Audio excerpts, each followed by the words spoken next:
Esse próximo caso que a gente vai estar trazendo agora diretamente do Paraná, pelo seguinte, um casal foi preso com mais de 10 milhões de reais em medicamentos falsificados, tá? Olha só, o outro cobrava 10 mil e recebia 10 mil por mês, e eles com 10 milhões, tudo de medicamento falso. A gente está falando de quase 3 mil frasquinhos ali, só de toxina botulínica, que é o nome aqui todo emplumado para o famoso Botox. E a gente quer entender exatamente o que está acontecendo ali em Curitiba também, para ter, enfim, precisão aqui nessa apuração. Mas é impressionante como um valor desse...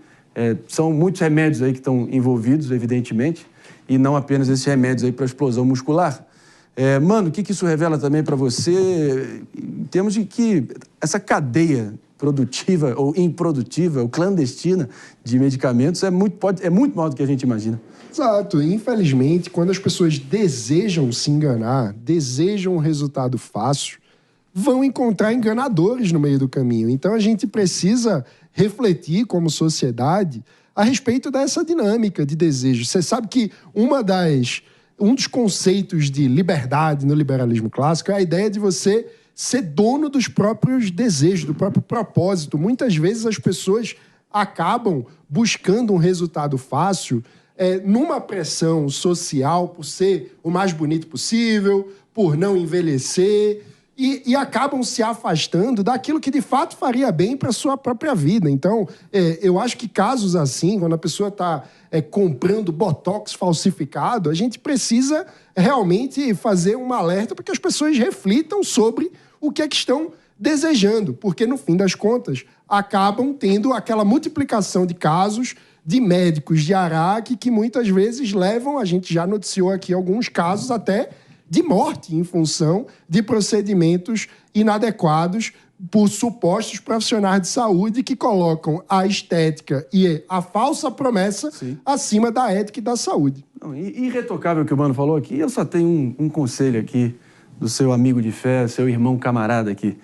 Por favor, procurem referências antes de fazer dessa busca incessante pela perfeição estética. Realmente não vale a pena se expor nesse nível.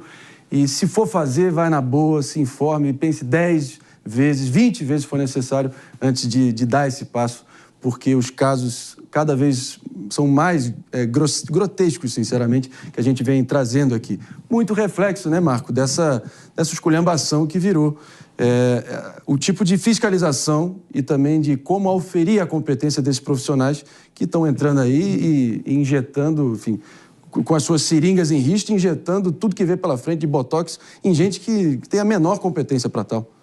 A gente estava até brincando no último caso, mas é uma discrepância muito grande, né? A gente estava falando de um cara ali que tirava 10 mil reais, a gente está falando de uma pessoa que estava com 10 milhões de reais em remédios. Então, assim, é uma cadeia a ser desbaratada, né? Com certeza eles não estavam agindo sozinhos e é necessário que o poder público esteja atento, esteja agindo. Como é que isso chega na farmácia? Como é que isso estava chegando nas pessoas? Como é que isso estava sendo aplicado? É necessário a gente pegar os cabeças desse esquema também. Jess, então é isso, né? Esse libera geral desses procedimentos acabaram deixando os profissionais competentes e sérios da odontologia e da medicina de modo geral e também da dermatologia, desse lado estético, acaba ficando talvez muitas vezes em segundo plano e perdendo a demanda de clientes para um bando de estelionatário de quinta categoria.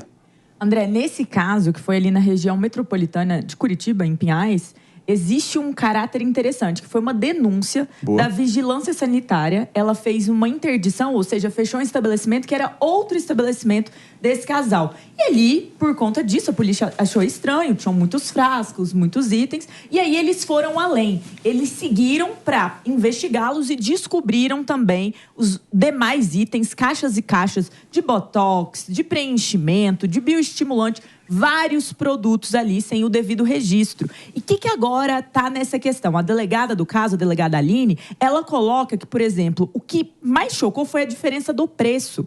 Porque eram produtos que normalmente são vendidos a R$900, que estavam sendo vendidos a R$300. E vendidos, sabe para quem?